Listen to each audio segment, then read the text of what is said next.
Thiruvananthapuram general ആശുപത്രിയിലെ ചികിത്സാ പിഴവിൽ ആരോഗ്യവകുപ്പിന്റെ വിചിത്രമായ ഒരു വിശദീകരണം.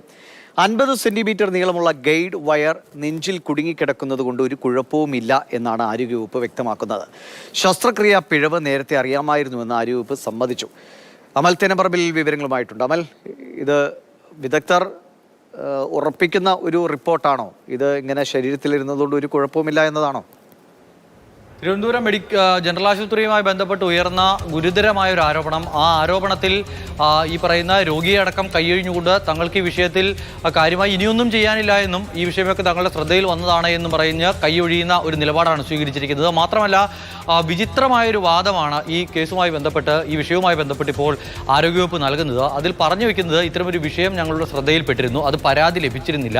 പരാതി ലഭിക്കും മുമ്പ് തന്നെ ഞങ്ങൾ ഈ വിഷയത്തിൽ ഒരു വിദഗ്ധ സമിതിയൊക്കെ രൂപീകരിച്ച് ഒരു അന്വേഷണമൊക്കെ നടത്തി. ആ അന്വേഷണത്തിൽ 50 സെന്റിമീറ്റർ നീളമുള്ള ഒരു ഗൈഡ് ട്യൂബ് കിടക്കുന്നതായി, ഗൈഡ് വയർ നെഞ്ചിൻ്റെ അവിടെ മുതൽ തുടങ്ങി വയറിൻ്റെ താഴ്ഭാഗം വരെയുള്ള സ്ഥലത്ത് അത്രയും നീളത്തിൽ ഒരു ഗൈഡ് വയർ കിടക്കുന്നതായി മനസ്സിലാക്കാൻ കഴിഞ്ഞു. ഗൈഡ് വയർ എന്ന് പറയുമ്പോൾ അത് ശരീരത്തിലേക്ക് രക്തവും അതോടൊപ്പം തന്നെ മരുന്നുകളുമൊക്കെ ഇഞ്ചക്ട് ചെയ്യാൻ വേണ്ടി, അത് നമ്മൾ ഇഞ്ചക്ഷൻ എടുക്കുമ്പോൾ സാധാരണ ഞരമ്പ് കിട്ടാറുണ്ട്. അത് കിട്ടാതെ വരുമ്പോൾ അങ്ങനെ എന്തെങ്കിലും ബുദ്ധിമുട്ടുണ്ടാകുന്ന സമയത്താണ് അങ്ങനെ മരുന്ന് കയറ്റാൻ വേണ്ടി ഈ പറയുന്ന ഗൈഡിൻ്റെ സഹായം ഉപയോഗിക്കുന്നത്. അങ്ങനെ ഉപയോഗിച്ച ഒരു ഗൈഡ് വയറാണ്. അത് ഇപ്പോഴും അവിടെ തന്നെ തുടരുകയാണ്. വർഷം കുറച്ച് കഴിഞ്ഞു. 2023 മാർച്ച്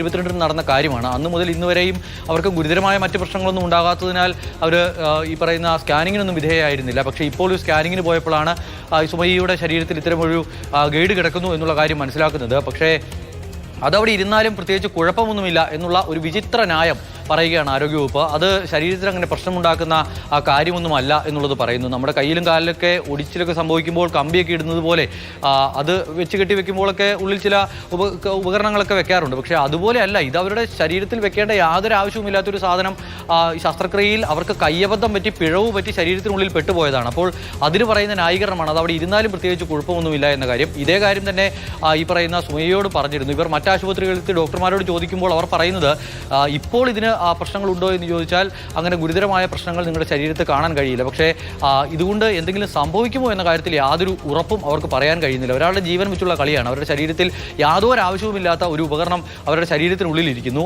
എന്നിട്ട് പറയുന്ന ന്യായീകരണമാണ് ഈ പറയുന്ന കുഴപ്പമില്ല എന്നും ഈ വിവരം ഞങ്ങൾ നേരത്തെ അറിഞ്ഞിരുന്നു എന്നും പരാതി ഇല്ലെങ്കിലും പരിശോധന നടത്തിയിരുന്നു എന്നും. അപ്പോൾ നല്ല ബോധ്യമുണ്ട് വീഴ്ച ഉണ്ടായിട്ടുണ്ട് എന്ന കാര്യം. പക്ഷേ ആ വിഷയത്തിൽ ഇപ്പോഴും കൈയൊഴിയുകയാണ്. DMOയ്ക്ക് ഒരു പരാതി ഉണ്ടായിരുന്നു. ആ പരാതിയുടെ അടിസ്ഥാനത്തിൽ നടത്തിയ പരിശോധനയിലാണ് ഇത് സംബന്ധിച്ച് ഇപ്പോൾ ഒരു വാർത്താക്കുറിപ്പ് പുറത്തിറക്കിയിരിക്കുന്നത്. അത് മാധ്യമങ്ങൾക്ക് നൽകിയിട്ടുണ്ട്. എന്തായാലും നാളെ ഈ വിഷയം കൊണ്ട്, അല്ലെങ്കിൽ ഇത്തരത്തിലുള്ള ഒരു വിശദീകരണം കൊണ്ട് അവർ കുടുംബം തൃപ്തരല്ല എന്നുള്ള കാര്യം വ്യക്തമാണ്. അവർ നാളെ DMOയുടെ ഓഫീസിന് മുന്നിൽ പ്രതിഷേധിക്കാൻ തന്നെയാണ് അവരുടെ തീരുമാനം. അവർ ആ കുടുംബത്തിലെ ആളുകളടക്കം അവിടെ വന്ന് പ്രതിഷേധിക്കുമെന്നുള്ളതാണ് വ്യക്തമാക്കിയിരിക്കുന്നത്. ഇത് കേട്ടപ്പോൾ എന്തായാലും ഇങ്ങനെ ഒരു റിപ്പോർട്ട് കൊണ്ട് ആ കുടുംബത്തിന്റെ ആശങ്ക പെട്ടെന്ന് അവസാനിക്കുമെന്ന് തോന്നുന്നില്ല.